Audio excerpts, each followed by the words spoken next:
continuous charge distribution.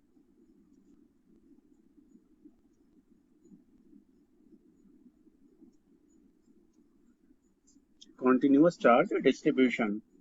This is the new topic related to the chapter. According to this, the distribution of charge on a given surface, is called continuous charge distribution. Okay, and it is basically three types.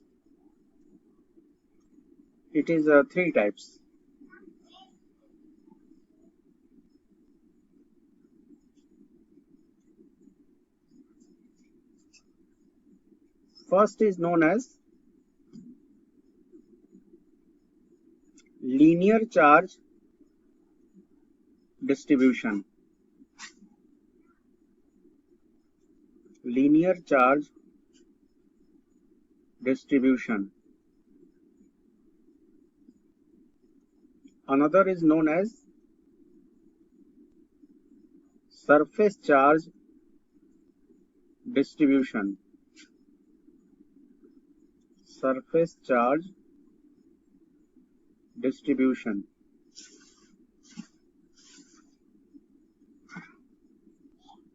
And third is known as volume charge distribution. Volume charge distribution. It means that there are three types of distribution of charge in a given body. Okay. Then first I will discuss about linear charge distribution.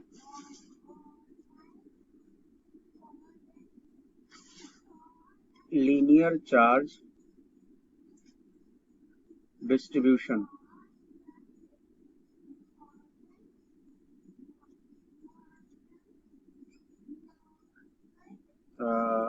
According to this, the distribution of charge with respect to length. The distribution of charge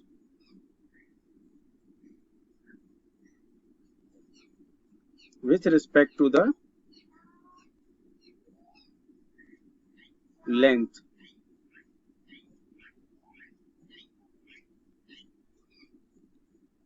is called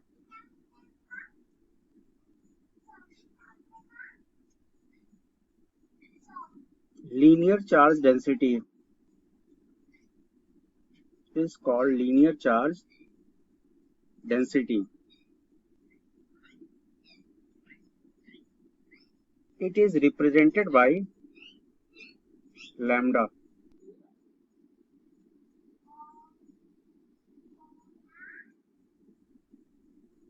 It is represented by lambda. And its formula is lambda is equal to Q upon L. This is the formula of the linear charge density. Q means charge and L means length. Suppose we conductor of length L and charge distributed uniformly on the surface, just like it. Suppose this is the rod and distribution of charge is plus Q on the surface, and the length of the rod is L. When this charge is depend upon the length, then this is lambda is equal to Q by L. This is linear charge density. Unit of lambda,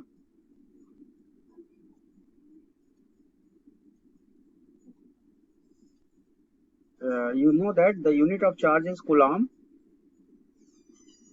and the unit of length is meter. It means that this is Coulomb per meter. The unit of linear charge density is Coulomb per meter. Okay. But suppose if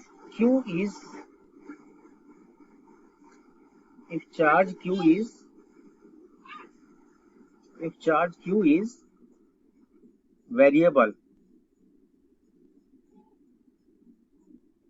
it means that the value of charge Q is change with respect to the length.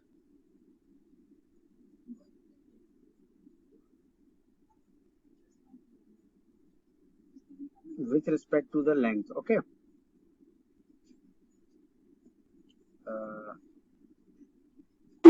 It is saying that if Q is variable, it means that the value of charge is not fixed.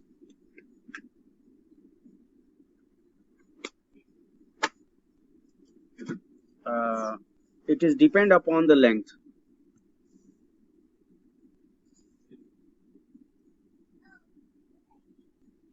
Suppose this is the rod,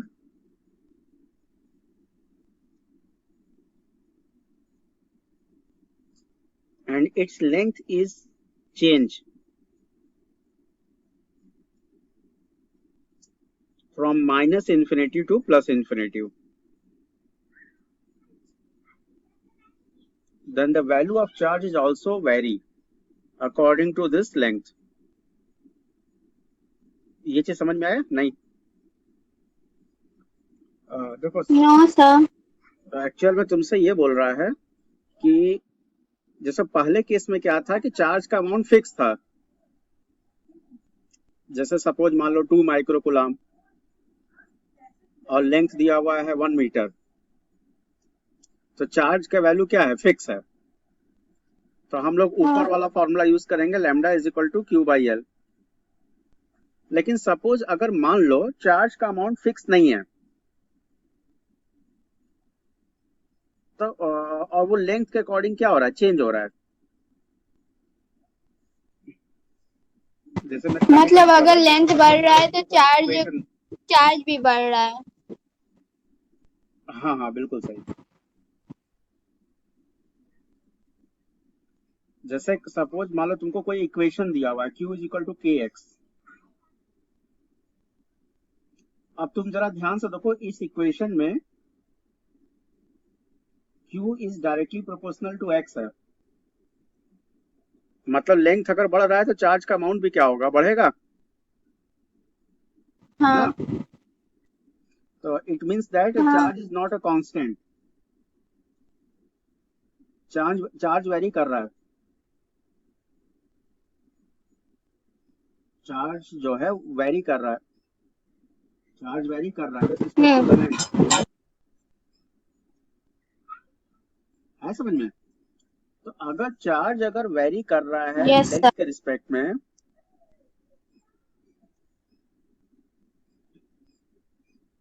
तो इस case में हम लोग क्या करते हैं कि एक स्मॉल लेंथ कंसीडर करते हैं dx. स्मॉल लेंथ सरफेस पे कंसीडर किया जाता है dx. This is the small length on the surface.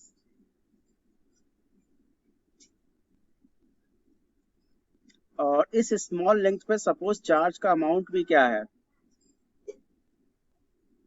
This is also very small. It means that linear charge density lambda is equal to हो जाएगा dq by dx. है समझ में? नहीं? यस सर, आगे समझ में ना? समझ आ गया. ये फॉर्मूला तब यूज करना है जब चार्ज तुम्हारा लेंथ के रिस्पेक्ट में वेरी कर रहा है. जब चार्ज वेरिएबल. हाँ बिल्कुल सही. हाँ. Okay, I think that's clear. And linear charge distribution is the one-dimensional distribution. You know that charge is vary only in one dimension with respect to the length. Charge is vary with respect to the length. It means that linear charge distribution is only one dimension. One dimension. Linear charge distribution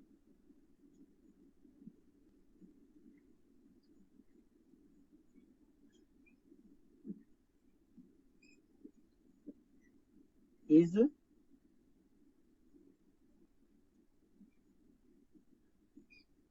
one-dimensional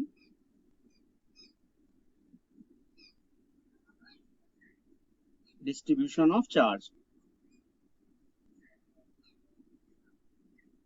One-dimensional distribution of charge. That's clear? Yes, sir. केवल एक ही dimension में very कर रहा है ना, इसलिए इसको one dimensional Yes, sir. Distribution बोला जाता है. Okay. Next topic is surface charge distribution. Surface charge distribution.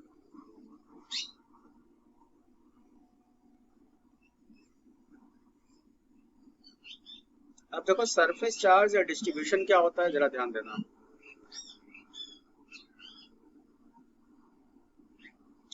The distribution of charge with respect to the area.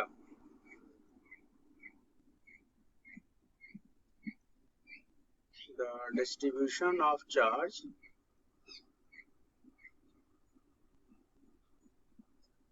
with respect to the area is called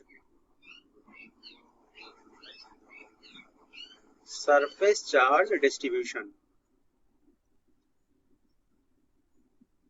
Surface charge. Sir उसमें हम लोग density क्यों लिखे थे? Density क्यों? इसलिए क्योंकि वो लेंथ के रिस्पेक्ट में वेरी कर रहा है ना. तो उसको लीनियर चार्ज डेंसिटी बोले या जाता है. डिस्ट्रीब्यूशन बोले एक ही होगा.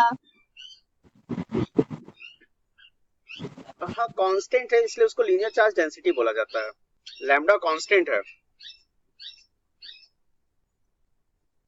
तो सर इसको इसको डेंसिटी linear charge इसमें नहीं density इस्तेमाल बोला कर जाता है. सकते. और सर इसमें हाँ, क्या हुआ? और ये surface charge surface charge distribution में density ऐसा कहलाएगा. कोई With respect to the area. हाँ, जैसे ये तुम्हारा जो है, this is called surface charge density. Distribution भी बोल सकते हैं ना. नहीं, डिस्ट्रीब्यूशन देखो एक अलग चीज हो गया. यहाँ पे हम तो सर लोग नाम जो क्यों है सरफेस चार्ज? डिस्ट्रीब्यूशन देखो एक्चुअल में एक बड़े सरफेस पे लिया जा रहा है ना, और जबकि जो सरफेस चार्ज डेंसिटी जो होता है वो एक फिक्स अमाउंट का होता है, एक पर्टिकुलर एरिया का लिया जाता है. तो डिस्ट्रीब्यूशन तो एक लार्ज सरफेस के लिए है, और जबकि कैलकुलेशन जो किया जा रहा है कि स्मॉल सरफेस के लिए किया जा रहा है. तो उस स्मॉल सरफेस के लिए चार्ज अगर एरिया के रिस्पेक्ट में लिया जा रहा है, चार्ज एरिया के रिस्पेक्ट में लिया जा रहा है, और एरिया का अमाउंट अगर फिक्स है,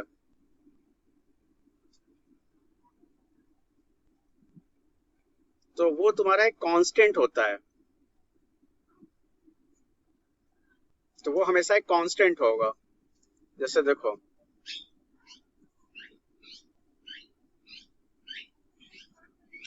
जैसे सपोज मान लो हम ये कोई एक सरफेस ले रहे हैं, ठीक है. ये देखो,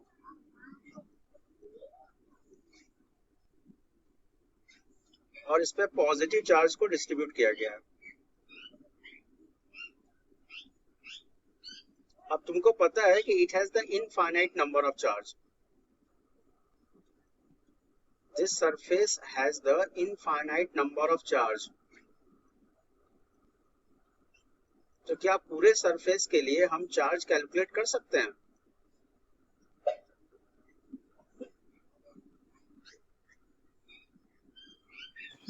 हाँ सर.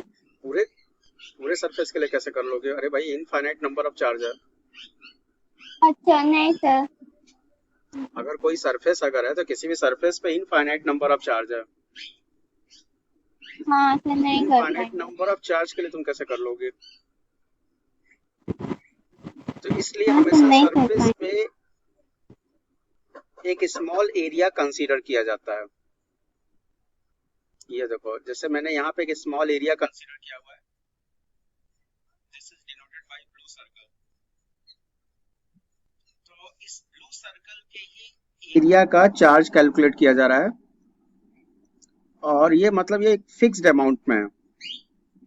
इस सर्कल के अंदर जो भी चार्ज होगा वो एक फिक्स्ड अमाउंट में होगा.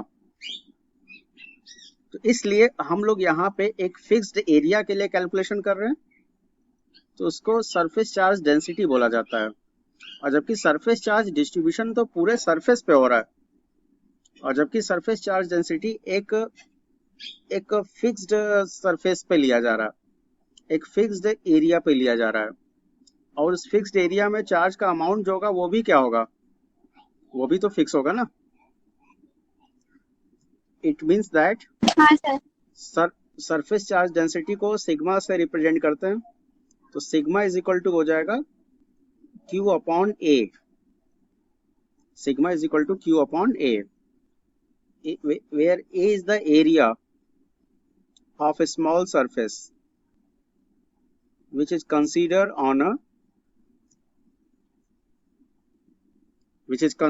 on a given surface.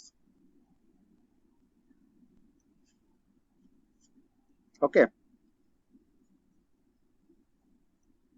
अब देखो, अब वही पिछली बार की तरह, जैसे अच्छा मान लो अगर मैं इसकी यूनिट निकालनी है,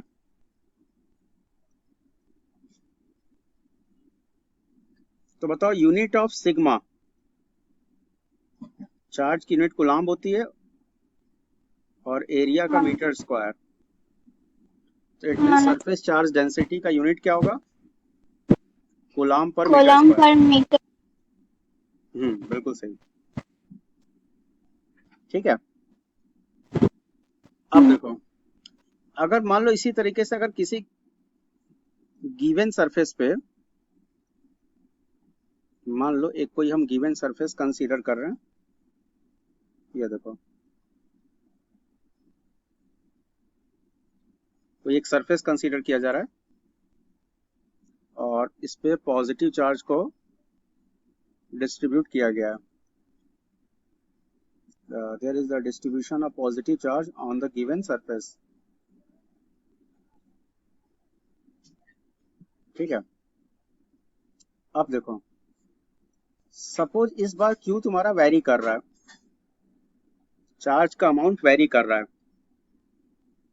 if Q is variable with respect to the area, if Q is variable with respect to the given area. पिछली बार क्या था कि पिछली बार चार्ज का अमाउंट फिक्स था, लेकिन इस बार चार्ज का अमाउंट फिक्स नहीं है. Q तुम्हारा वेरी कर रहा है एरिया के रिस्पेक्ट में. अगर हम एरिया को बढ़ाएंगे तो चार्ज का अमाउंट भी क्या हो रहा है? बढ़ रहा है. तो इस केस में सिग्मा इज इक्वल टू होगा dQ अपॉन dA. आया समझ में? नहीं. हाँ. हाँ सर समझ आ गया. अगर Q अगर एरिया के रिस्पेक्ट में वेरी कर रहा है तो इस केस में सिग्मा इज इक्वल टू हो जाएगा dQ बाई dA. जैसे सपोज मान लो हमने यहाँ पे एक स्मॉल सरफेस लिया हुआ है. This is the small surface, और इस स्मॉल सरफेस का एरिया क्या है? dA. तो ये जो इसके अंदर जो चार्ज जो है वो इस एरिया dA पे डिपेंड कर रहा है. अगर इस एरिया को अगर हम बढ़ाएंगे तो चार्ज का अमाउंट भी बढ़ जाएगा। हाँ एरिया को बढ़ाएंगे तो चार्ज का अमाउंट भी बढ़ जाएगा। ठीक है, तो ये समझ में आया कि यहाँ पे क्यू तुम्हारा फिक्स नहीं है सेकंड केस में। हाँ। ओके। तो सर उसमें तो सेकंड केस में क्यू वेरिएबल ही था, हाँ हाँ, पिछले बार भी वेरिएबल था। उसमें भी सेकंड। हाँ हाँ, तो वो लेंथ वाले में ना। हाँ हाँ, तो वहाँ पे लेंथ के रिस्पेक्ट में वेरी कर रहा है, और जबकि यहाँ पे यहाँ एरिया के एरिया के रिस्पेक्ट में वेरी रिस्पेक्ट कर में। रहा है। ये 2 डायमेंशनल डिस्ट्रीब्यूशन है ना। अरे भाई, जो मैंने सरफेस जो ड्रॉ किया है ये 2 डायमेंशनल है। हाँ जैसे सर। रेक्टेंगल हो गया, स्क्वायर हो गया, क्वाड्रिलेटरल हो गया, ये सारे के सारे 2 डायमेंशनल है। ठीक है, तो इसको तुम लिख सकती हो surface charge distribution, surface charge distribution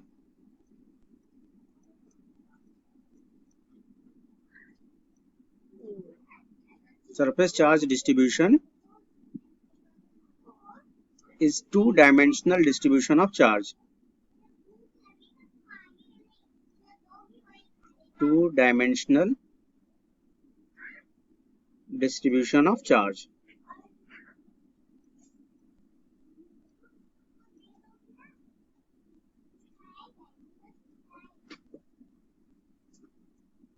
ठीक है,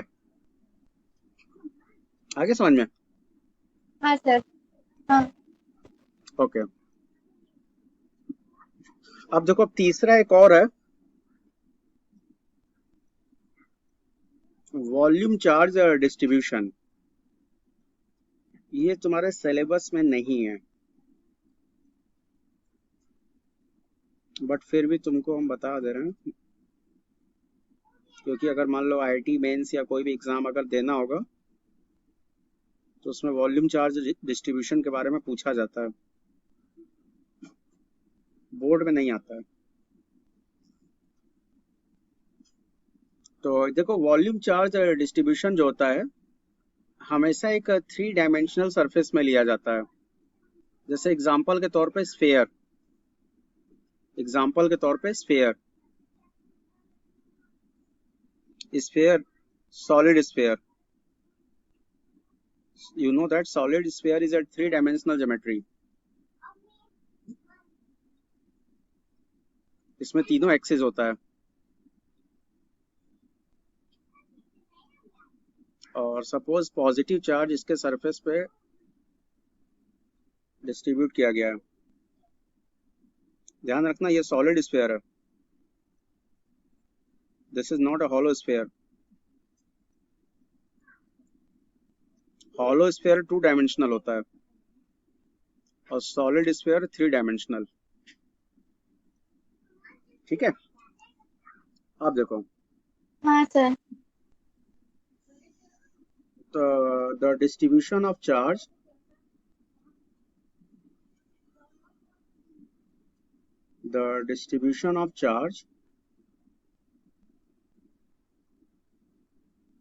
with respect to volume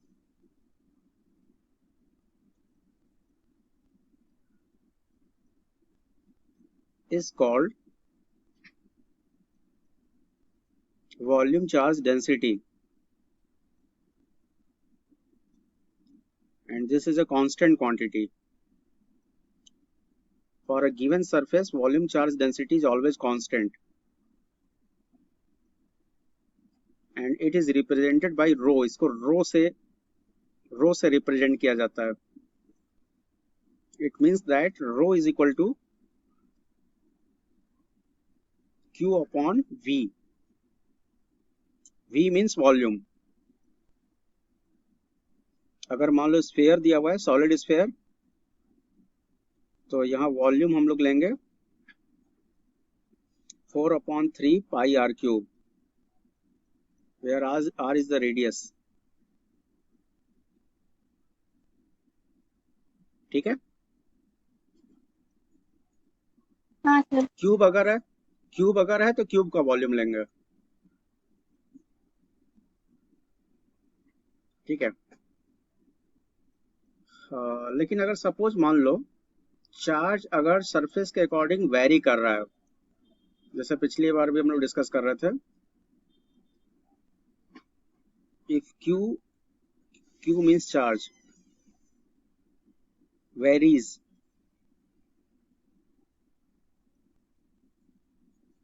with respect to the volume,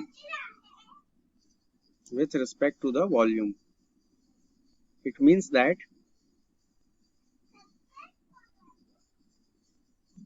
rho is equal to हो जाएगा dq upon dv, और यहाँ volume dv is equal to है area into thickness of the surface, ठीक है। Suppose इस सरफेस की थिकनेस जो है, this is dr, there is a small thickness of the surface, this is the small thickness of the surface, this is dr, then volume is equal to area into thickness, then dv is equal to a into dr, and you know that a is equal to 4 pi r square. It means that rho is equal to dq upon 4 pi r square into dr. Okay, that's clear. Okay. Yes sir. This is about volume charge density, and its unit is coulomb per meter cube. Unit of rho, this is coulomb per meter cube, and volume charge distribution is the three-dimensional distribution of charge. It is the three-dimensional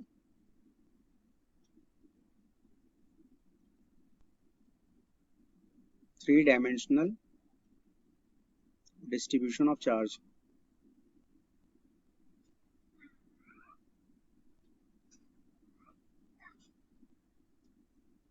Distribution of charge, ठीक है। Any doubt? No sir. A charge of magnitude 3e and mass 2m is moving in an electric field E. Find out the acceleration of charge. Okay, we know that electrostatic force F is equal to Q into E. But you know that in this question given that Q is equal to 3e, charge is given 3 into E, then F is equal to 3e into capital E. Okay, you know Okay that sir. force F is equal to m into A. ये formula तुमने पढ़ा होगा, force का हाँ formula sir. m into A होता है ना। हाँ सर। तो देखो, तो यहाँ पुट कर दो, तो यहाँ F की जगह m into A रखेंगे, बट इस क्वेश्चन में मास तुम्हें 2m दिया हुआ है, तो इट मीन्स दिस हाँ। Is 2m into A, and this is equal to 3e into capital E. Therefore, acceleration A is equal to 3e into capital E divided by 2m, and this is the final answer. It means that option number B is correct. Okay. Question is that a cylindrical conductor is placed near other positively charged conductor. The net charge acquired by the cylindrical conductor will be. Okay. अब देखो, तो जैसे suppose मान लो कि ये cylindrical conductor है,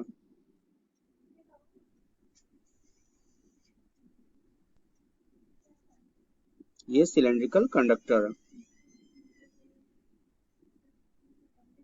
ठीक है। अब जरा ये बताओ, इसके जस्ट क्लोज कोई दूसरा पॉजिटिवली चार्ज कंडक्टर रखा जा रहा है। दिस इज पॉजिटिवली चार्ज, ठीक है, और इसके सरफेस पे पॉजिटिव चार्ज है। अब जरा ये बताओ, due to the induction it induce the negative charge on the surface. It induce Yes, the sir. negative charge on the surface. और बताओ, ये सिलेंड्रिकल कंडक्टर है, तो इस सिलेंड्रिकल कंडक्टर पे ऑलरेडी पहले से पॉजिटिव चार्ज होगा, क्योंकि कोई भी Yes, sir. सिलेंड्रिकल कंडक्टर का मतलब क्या होता है? कंडक्टर का मतलब ये होता है कि जिसके सरफेस पे फ्री चार्ज हो। तो इसके सरफेस हाँ, पे फ्री पॉजिटिवली चार्ज तो होगा पहले से, और बताओ नेगेटिव हाँ, चार्ज इंड्यूस हो रहा है, तो इट मीन्स इसका हाँ। नेट चार्ज तब कितना हो जाएगा? नेट चार्ज तो 0 हो जाएगा ना। इट मीन्स, तो कैसे मतलब अरे भाई ये तो, हाँ क्या हुआ बोलो। फिर तो निगेटिव ही होना चाहिए ना आंसर। अरे भाई तो ये कंडक्टर है ना, कंडक्टर के सरफेस पे फ्री चार्ज तो होगा ना। हाँ, कंडक्टर का मतलब पता है कि नहीं? कंडक्टर मतलब हाँ, कि ऐसा मटेरियल जिसके सरफेस के ऊपर फ्री चार्ज होता है। तो इसके हाँ, ऊपर ऑलरेडी फ्री चार्ज है, और इसके बगल में हाँ, कोई पॉजिटिवली कंडक्टर रखा जा रहा है, तो ये भी तो इसके ऊपर नेगेटिव चार्ज को इंड्यूस करेगा सेम अमाउंट का। हाँ, तो सेम अमाउंट का हाँ। नेगेटिव चार्ज इंड्यूस करेगा, तो प्लस और मतलब माइनस, कैंसल हो जाएगा दोनों। हाँ तो 0 ना हो जाएगा। हाँ, तो अगर हाँ। नेट चार्ज अगर निकालेंगे तो दिस इज प्लस क्यू जो इसके सरफेस पे पहले से है, और माइनस हम्म, क्यू इंड्यूस हो रहा है, तो इट मीन्स टोटल चार्ज कितना हो गया? 0 0। होगा ना। हाँ, तो it means option number, next topic is most important. It is repeated in board exam many times. Electric field,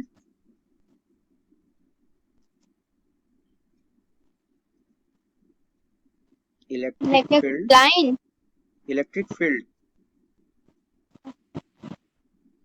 along the axis of a charged spherical ring. Charged spherical ring. This is most important.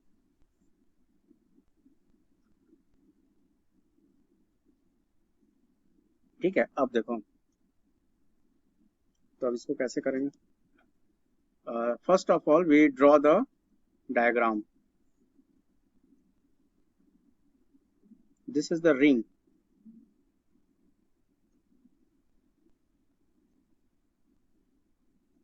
And suppose positive charge is distributed on the surface.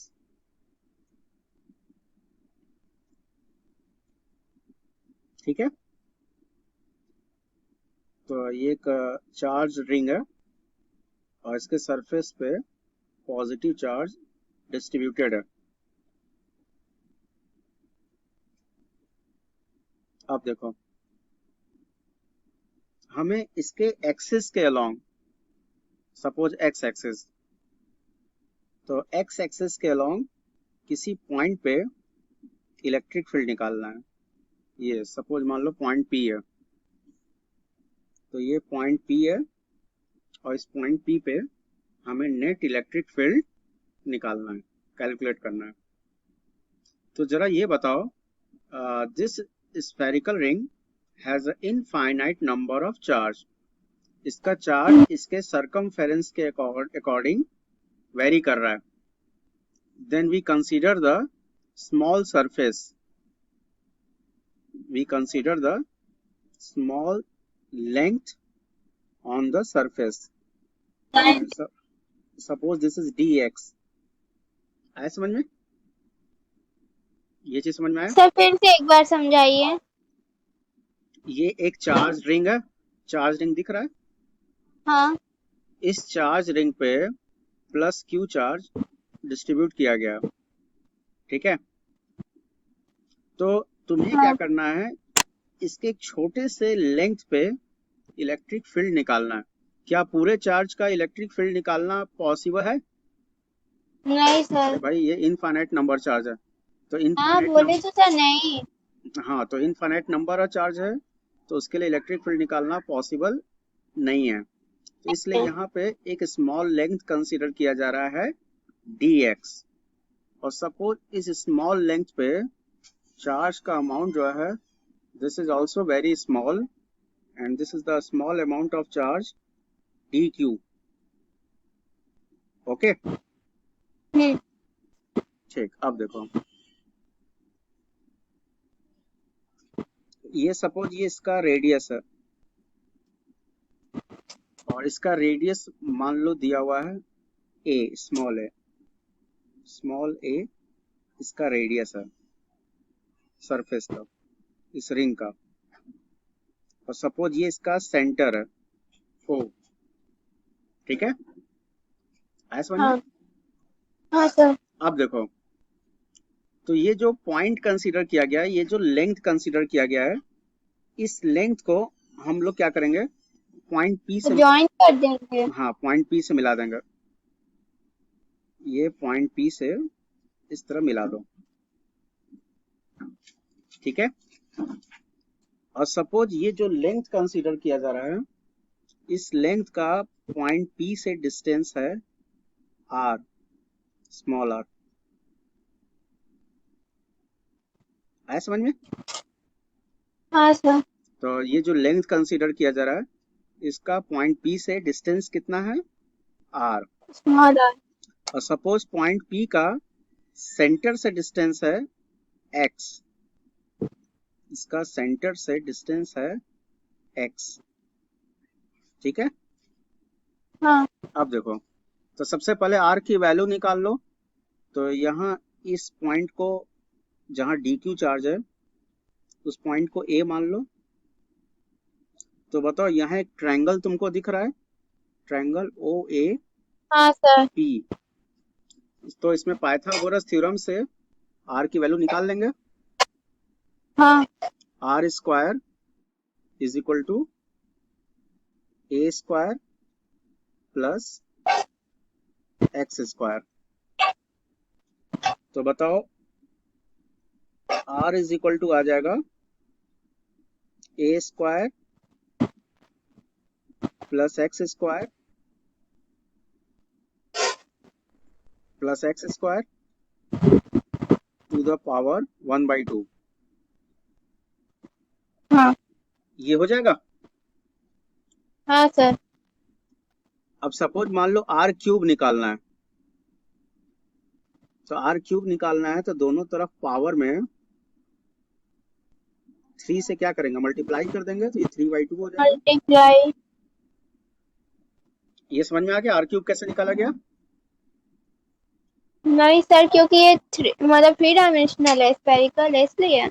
नहीं नहीं भाई, अरे cube cube ले रहे हैं ना, यहाँ power में क्यों 3 सर लिया जा रहा क्यूब है। ले रहे हैं? अरे क्यूब, क्यों अभी क्यूब r ले क्यूब रहे की हैं? वैल्यू, r क्यूब की वैल्यू की जरूरत पड़ेगी तुम्हें, इसलिए यहाँ पे तो सर इसका मतलब क्यूब लिया जा रहा है। रीजन तो होगा सर कुछ। अरे भाई वही ना तुम्हें बता रहे हैं, अभी जब डेरिवेशन किया जाएगा, r हाँ क्यूब जो है तुम्हें पुट करना पड़ेगा। अभी लास्ट में देखना, जब हम प्रूफ करेंगे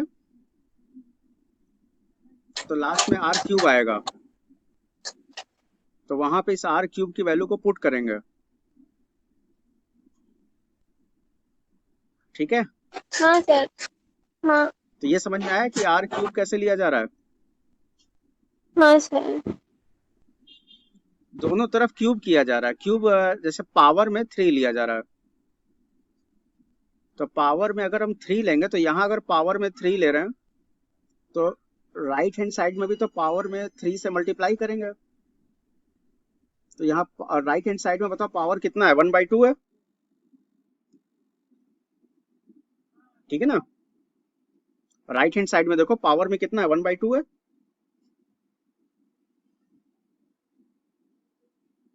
हाँ, ये देखो पावर में 1/2 दिख रहा है, नहीं?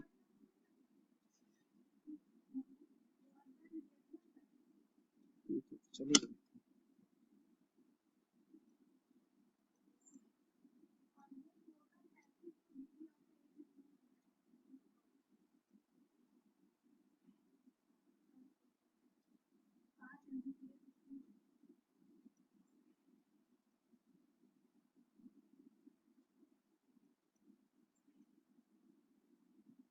हेलो। हेलो, हाँ सर, डिस्कनेक्ट हो गया था।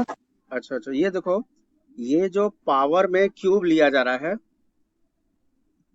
तो जैसे यहाँ पावर में 3 से यस सर। मल्टीप्लाई कर रहे हैं, हाँ तो यहाँ पावर 1/2 है, तो इसमें भी तो 3 से मल्टीप्लाई करेंगे ना। हाँ सर। तो 1/2 इंटू 3 करोगे तो कितना हो जाएगा, 3/2 हो जाएगा।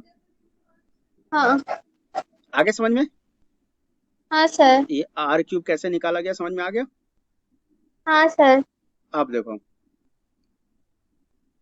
और ये सपोज ये जो पॉइंट पी जो है, हॉरिजॉन्टल से एंगल बना रहा है थीटा।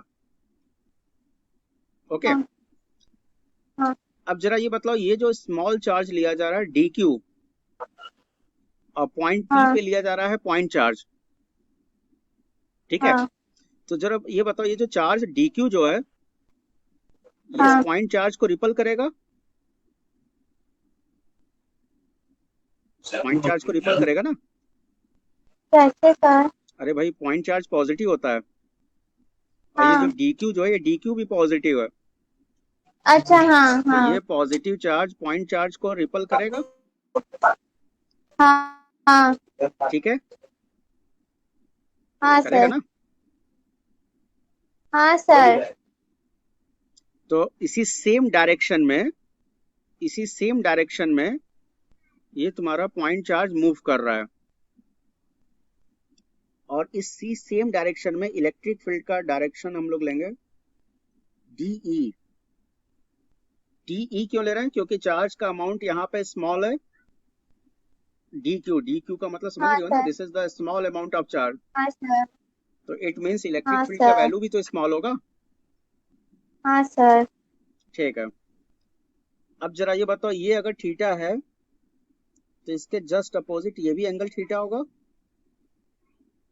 ठीक है? Yes vertically sir. Opposite angle.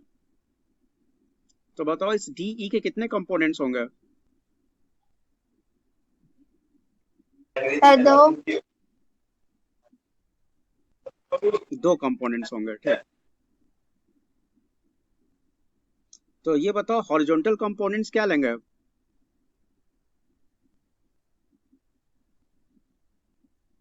इसके 2 कंपोनेंट्स है ना, एक वर्टिकल और एक हॉरिजॉन्टल। सर, तो डीई, हॉरिजॉन्टल लेंगे कॉस थीटा। हाँ, डीई कॉस थीटा, हाँ और वर्टिकल कंपोनेंट होगा डीई साइन थीटा, ठीक है? यहाँ तक हाँ समझ में आ गया? हाँ अब देखो, हम लोग को नेट इलेक्ट्रिक फील्ड निकालना है, नेट इलेक्ट्रिक फील्ड, ठीक है? तो जरा ये बताओ, नेट इलेक्ट्रिक फील्ड ई, इसको निकालने के लिए हम लोग कौन सा कंपोनेंट लेंगे, डीई कॉस थीटा के डीई साइन थीटा? तो डी कॉस थीटा। हाँ, डीई कॉस थीटा, बिल्कुल सही। क्योंकि तुमको डेरिवेशन में बोला गया है अलोंग द एक्सिस, ध्यान से देखो, electric field along the axis, और ये देखो एक्स एक्सिस के अलोंग कौन सा कंपोनेंट है, डी कॉस तो थीटा। D cos theta. तो इसलिए हम लोग हाँ डी कॉस थीटा लेंगे, और हाँ नेट सर। इलेक्ट्रिक फील्ड हमारा होगा this is D cos theta. और जरा ये बताओ, इस डी कॉस थीटा को हम लोग इंटीग्रेट करेंगे, हम्म। ठीक है? अब देखो, हमको डीई की वैल्यू निकालनी है, तो बताओ डीई की वैल्यू निकालेंगे तो इलेक्ट्रिक फील्ड का फॉर्मूला तुम्हें पता है, 1/4 हाँ पाई एप्सिलॉन नॉट Q/r² होता है। हाँ तो बताओ हाँ यहाँ सरफेस पे चार्ज dq है, तो इसलिए हम लोग यहाँ पे dq/r² लेंगे। आया समझ हाँ में? dq/r²। हाँ सर। लेकिन देखो हाँ अभी हमारे साथ एक और प्रॉब्लम है, हमको dq की वैल्यू नहीं पता है, तो इस dq का हाँ वैल्यू अब तुमको निकालना पड़ेगा। देखो कैसे निकालेंगे। सर इंटीग्रेट क्यों ठीक है, किए ध्यान से हैं? देखना। हाँ, इंटीग्रेट इसलिए किया गया है क्योंकि तुमको पता है कि कैलकुलेशन यहाँ पे पूरे सरफेस के लिए किया जा रहा है। तुमको पता है कि इलेक्ट्रिक फील्ड तो हमें पूरे सरफेस का निकालना है, हाँ और जबकि हाँ कैलकुलेशन स्मॉल सरफेस का लिया जा रहा है। तो हाँ इंटीग्रेट करेंगे तो हमें पूरे सरफेस का इलेक्ट्रिक फील्ड मिल जाएगा। हाँ आया समझ में? इसीलिए यहाँ पे इंटीग्रेट किया जा हाँ रहा है, सर। क्योंकि हमें इलेक्ट्रिक ठीक फील्ड इस है। पूरे सरफेस का निकालना है। ठीक है, आगे समझ में? हाँ सर। ओके। Yes sir. अब जरा ये बताओ, इस पूरे सरकमफेरेंस पे इसका सरकमफेरेंस कितना होगा? 4 पाई r टू क्यूब टू नहीं पाई हो। ए होगा। हाँ सर। और इस मतलब इस पूरे सरकमफेरेंस पे पाई r टोटल चार्ज कितना है? क्यू। क्यूब। ठीक है, हाँ अब जरा ये बताओ 1 यूनिट लेंथ के लिए कितना होगा?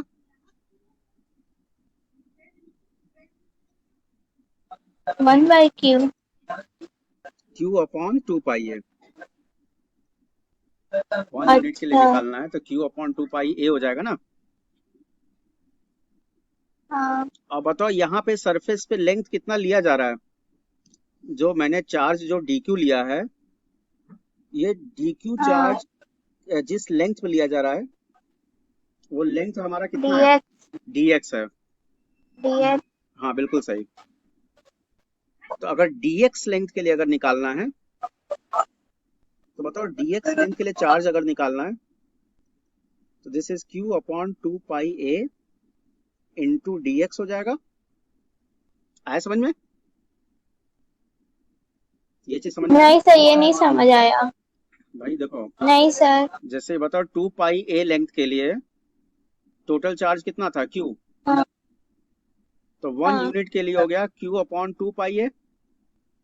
ठीक है, हाँ अब जैसे तुमको dx हाँ लेंथ के लिए निकालना है तो dx से इंटू कर देंगे ना, तो टोटल चार्ज हाँ कितना आ जाएगा? Q/2 पाई ए इंटू dx आएगा। dx। हाँ ठीक है, और ये बताओ dx लेंथ पे हाँ हमारा चार्ज क्या था? dq। तो इट मीन्स ये किसका वैल्यू आया? हाँ dq। dq आ गया। आया समझ में?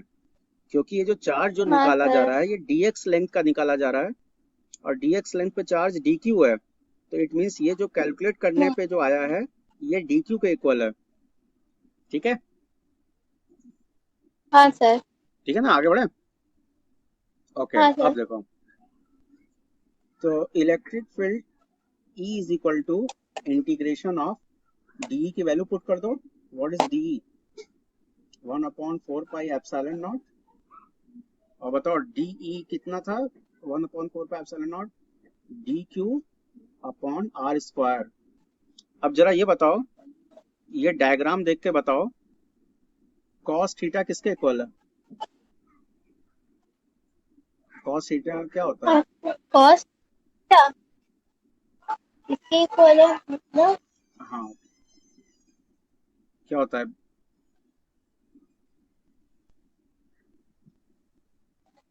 बेस अपॉन हाइपोटेनियस, यही होता है ना? हाँ तो बताओ हाँ यहाँ इस ट्रायंगल में बेस क्या है? x। x है, और हाइपोटेनियस क्या है? हाँ r। r है। तो cos theta is equal to x हाँ बाई आर होगा। हाँ तो सर। इस cos थीटा की वैल्यू को यहाँ पुट कर दो, तो cos थीटा की जगह x बाई आर रख देंगे। ठीक है, हाँ ये चीज हाँ। यहाँ मेंशन कर देना, ये cos थीटा तुम्हारा x/r के इक्वल है। ठीक, अब देखो,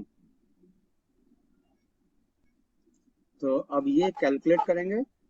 1/4πε0 इज कांस्टेंट, कॉमन हो जाएगा। अब बताओ r² इंटू r, 1/r³, ये भी कॉमन हो जाएगा, x भी कॉमन हो जाएगा। तो इंटीग्रेशन किसका करेंगे, dq का, और dq की जगह पुट कर देंगे तो क्यों हो जाएगा? q/2πa अच्छा। Into dx। आया समझ में? ये dq का वैल्यू पुट कर दिया। हाँ। अब इसको सॉल्व करो, तो दिस इज 1/4πε0 1/r³। अब देखो r³ आ गया ना। अब तुम हमसे पूछ रही थी ना कि r³ क्यों निकाला जा रहा है, क्योंकि ये हाँ सर। वो वैल्यू जो स्टार्टिंग में मैंने निकाला है वो यहाँ पुट करना पड़ेगा, हाँ। इंटू x इंटू q/2πa, और यहाँ इंटीग्रेशन किसका होगा, dx का होगा। dx। ओके, अब जरा ये बताओ, dx को अगर हम इंटीग्रेट करेंगे तो हमें इस सर्कल का टोटल लेंथ मिलेगा ना। Total length? हाँ, इस सरकमफेरेंस का टोटल लेंथ मिलेगा ना। क्या तुम्हें पता है कि तो वो तो बस उतने पार्ट के लिए है ना हाँ, तो dx। dx तो एक छोटे से पार्ट का है, लेकिन जब तुम उसको इंटीग्रेट करोगे हाँ तो पूरा हाँ लेंथ मिल हाँ, जाएगा तो ना। पूरे पार्ट का मिल जाएगा। तो हाँ पूरा लेंथ सर। इसका कितना आएगा, x। 2πa। इस रिंग का टोटल लेंथ कितना है, 2πa है ना। हाँ। तो it means this is, dx को इंटीग्रेट करेंगे तो 2πa आएगा। दिस इज qx/r³, और इसको इंटीग्रेट करेंगे 2πa आ गया, और देखो नीचे भी 2πa है, तो 2πa कैंसिल। तो हाँ। बताओ इलेक्ट्रिक फील्ड आ जाएगा 1/4πε0 qx। और बताओ स्टार्टिंग में मैंने r³ का वैल्यू निकाला था, क्या था, हाँ, a² प्लस x² x² का whole 3/2 to the power 3/2। Power. ठीक है, हाँ। तो देखो ये हमारा आ हाँ। गया इलेक्ट्रिक फील्ड, और यही हमको प्रूव करना था। This is final answer, hard question है। This is final answer. Okay, हाँ सर। अब बताओ कोई डाउट हो तो बोलो। नहीं। बोर्ड के एग्जाम में एक एक नंबर के क्वेश्चन में पूछता है। केस 1 है, at the centre of ring, at the centre of charge ring, बता सकती हो कि इलेक्ट्रिक फील्ड कितना होगा। हर सेंटर पे तो 0 होगा।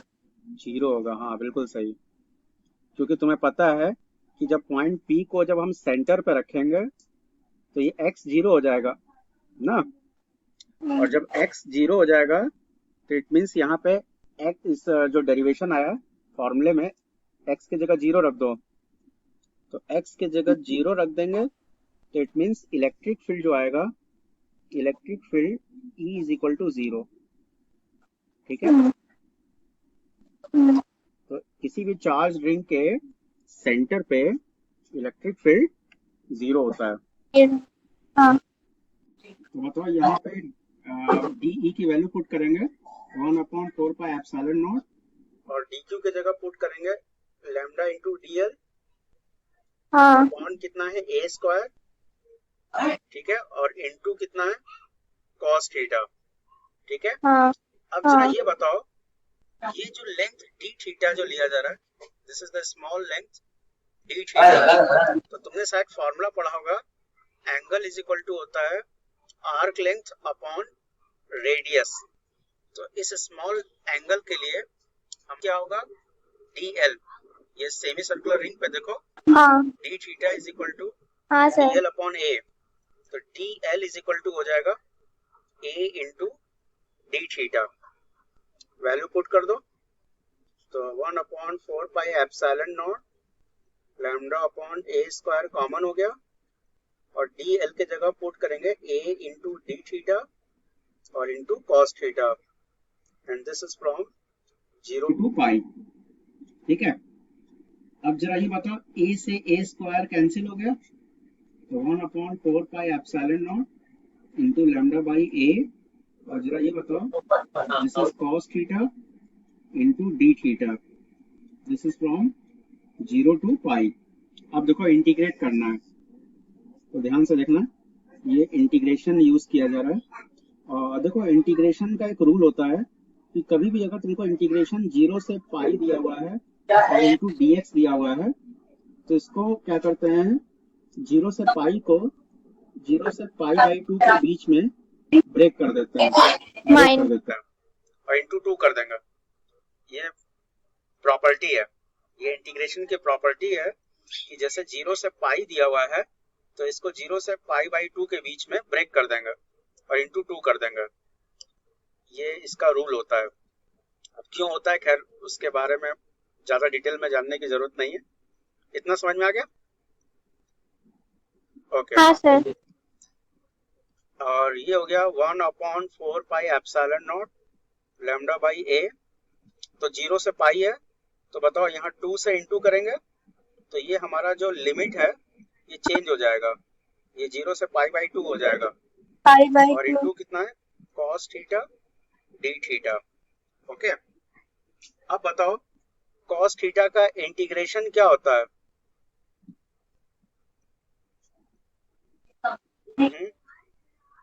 कॉस थीटा का इंटीग्रेशन क्लास 11 में पढ़ी होगी, भूल गई?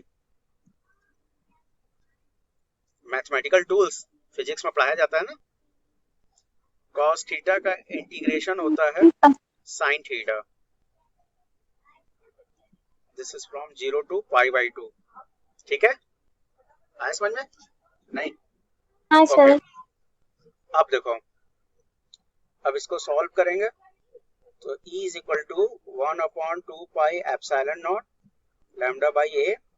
अब जरा ये बताओ, पहले अपर लिमिट रखेंगे, थीटा की जगह अपर लिमिट क्या रखेंगे, पाई बाई 2, तो साइन पाई बाई 2 हो जाएगा।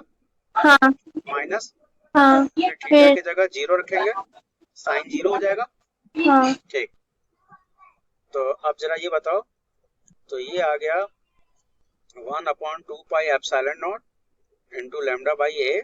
साइन पाई बाई 2 की वैल्यू 1 होती है, साइन 0 का 0 होता है, तो electric field E is equal to आ जाएगा 1 upon 2 pi epsilon not into lambda by A and this is the final answer. Okay, any doubt?